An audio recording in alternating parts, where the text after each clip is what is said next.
গভীর রাত, আনুমানিক তখন ৩টা বেজেছে। প্রিয়ন্তীদের বাসার সবাই তখন ঘুমিয়ে অচেতন, শুধু জেগে আছে প্রিয়ন্তীর একজোড়া ছলছল চোখ।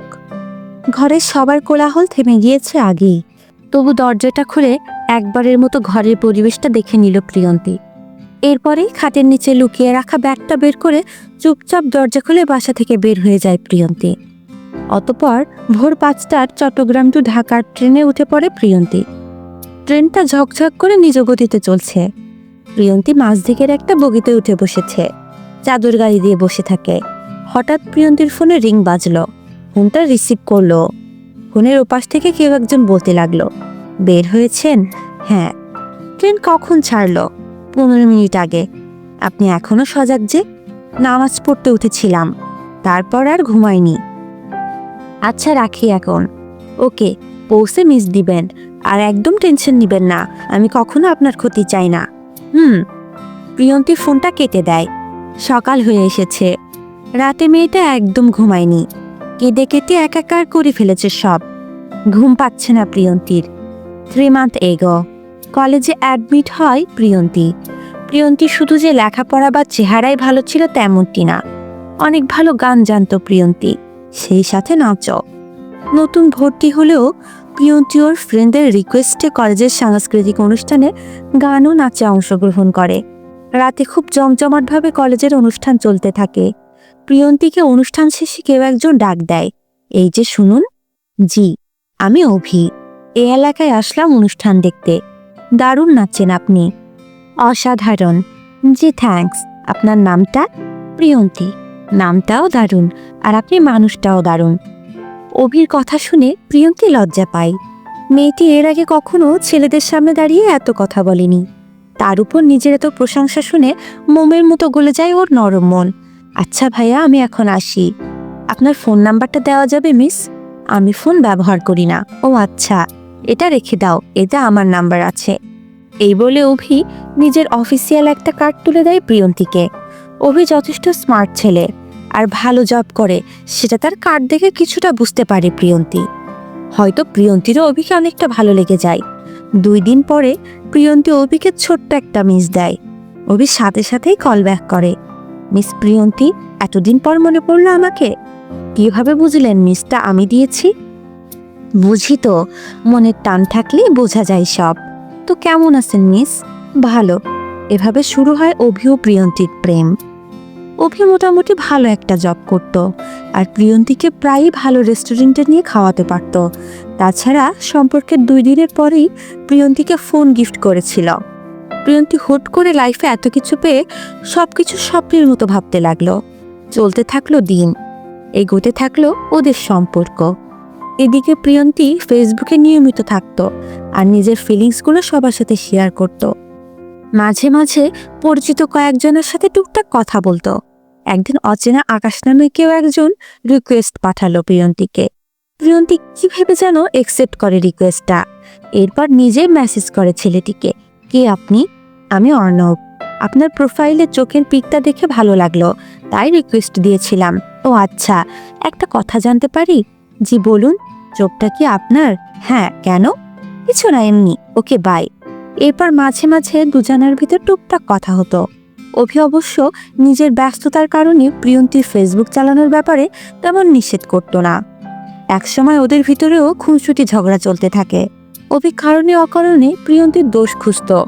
প্রিয়ন্তী অভির ভিতরে অনেক পরিবর্তন লক্ষ্য করে। ইতোমধ্যে প্রিয়ন্তীর পরিবার অভির সাথে প্রিয়ন্তীর সম্পর্কের ব্যাপারে জেনে যায়। প্রথমে কিছুটা রাগারাগি করলেও পরবর্তীতে অভির পারিবারিক অবস্থা ভালো জেনে রাজি হয় ওদের সম্পর্কে। কিন্তু একদিন ফোনে, আজ তোমার একটু সময় হবে?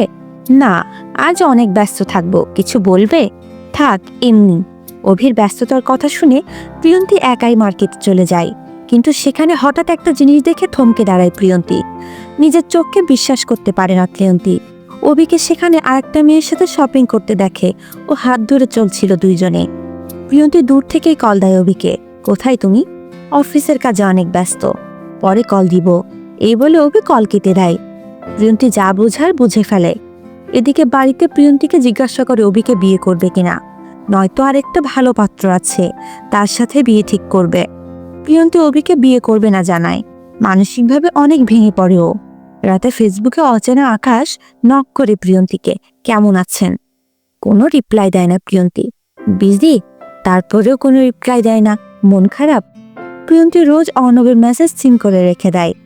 প্রিয়ন্তীর পরিবার প্রিয়ন্তীর আরেক জায়গায় বিয়ে ঠিক করে ফেলে প্রায়। প্রিয়ন্তীর কিছু বলার থাকে না। নাম্বারটা আগেই পাল্টে ফেলেছে।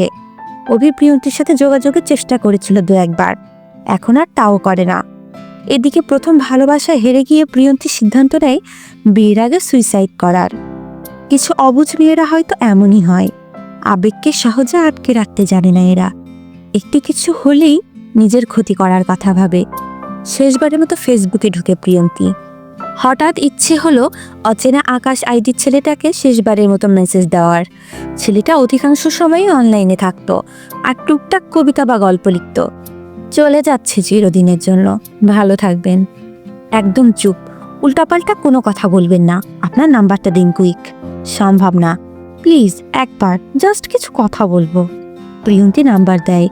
অর্ণব সাথে সাথে কল করে প্রিয়ন্তীকে। কি হয়েছে আপনার? বাসা থেকে বিয়ে ঠিক, আর বয়ফ্রেন্ড অন্যের সাথে সম্পর্ক করেছে। দেখেন, আপনাকে চিনি না জানি না, কিন্তু আপনার খারাপ কিছু হবে সেটাও ভাবতে পারছি না। আপনি এভাবে জীবনটাকে নষ্ট করে দিতে পারেন না। আপনি বাসায় বুঝান, কিংবা বিটা করে ফেলুন। সম্ভব না। এই লোকটাও ভালো না, টাকা পয়সা দেখে বিয়ে দিচ্ছে। ওহ, তবে আপনি ঢাকায় চলে আসেন, পরে আপনার পরিবারকে আমি বুঝাবো। আমায় বিশ্বাস করতে পারেন প্লিজ। অসম্ভব ব্যাপার। অসম্ভব বলে পৃথিবীতে কোনো কিছুই নেই। আমি আপনার ব্যাপারটা দেখব। ভোরের ট্রেনে চলে আসুন। এরপরেই প্রিয়ন্তী সুযোগ বুঝে রাতের আধারে চলে যায় বাড়ি থেকে। ট্রেন থেমে যায়, আর প্রিয়ন্তীর ঘুমটাও হঠাৎ ভেঙে যায়। পুরনো কথা ভাবতে ভাবতে কখন যে প্রিয়ন্তী ঘুমিয়ে পড়েছিল তা নিজেও বুঝতে পারেনি। ফোন হাতে নিয়ে দেখে 7টা মিস কল অর্ণবের নাম্বার থেকে। কল ব্যাক করে প্রিয়ন্তী। কোথায় আপনি? ট্রেনে এসে গিয়েছি সম্ভবত। নামুন, আমি স্টেশনে দাঁড়িয়ে আছি। ওকে। প্রিয়ন্তী ভয়ে ভয়ে ট্রেন থেকে নামে। একটা ছেলে এগিয়ে আসে প্রিয়ন্তীর দিকে। চলুন ম্যাডাম, আপনার জন্য এখানে অপেক্ষা করছি 1 ঘন্টা থেকে। আপনি অর্ণব? হ্যাঁ, কোনো সন্দেহ আছে? না মানে, আমায় চিনলেন কিভাবে? চোখ দেখে মানুষ চেনা যায়? আমি তো চিনলাম। আমি যে তোমার চোখের প্রেমে পড়েছি। আমায় বিশ্বাস করতে পারো প্রিয়ন্তী, কখনো ঠকাবো না তোমাকে। এসব কি বলছেন আপনি? অল্প দিনের পরিচয়ে তোমায় অনেক ভালোবেসে ফেলেছি, আর সেটা তোমার চোখ দেখে। কি হয়েছে অতীতে সব ভুলে যাও। তোমার মনের কর্নারে একটু ঠাঁই কি দেওয়া যাবে না আমাকে? কেঁদে ফেলে প্রিয়ন্তী। এই মেয়ে, কাঁদছো কেন? হ্যাঁ, মাকে বলে এসেছি কালো ফর্সা দেখার বিষয় না। বাসায় আজ সুন্দর চোখওয়ালি বউ নিয়ে ফিরবো। তাড়াতাড়ি চলো তো, এখন সবাই অপেক্ষা করছে তোমার জন্য। অর্ণবের দুষ্টু কথা আর হাসি দেখে প্রিয়ন্তী কিছু বলার ভাষা খুঁজে পায় না। আত্মহত্যার থেকে নতুনভাবে জীবন গড়ে তোলা ওর কাছে যেন কোনো এক প্রিয়ন্তীর কাছে সেই মুহূর্তে খুব ভালো মনে হচ্ছিল। তাই অবাক দৃষ্টিতে ছলছল চোখে তাকিয়ে থাকে অর্ণবের দিকে প্রিয়ন্তী। হয়তো অর্ণবের চোখে দেখতে পেয়েছিল নিজের পরবর্তী সুখের ঠিকানা।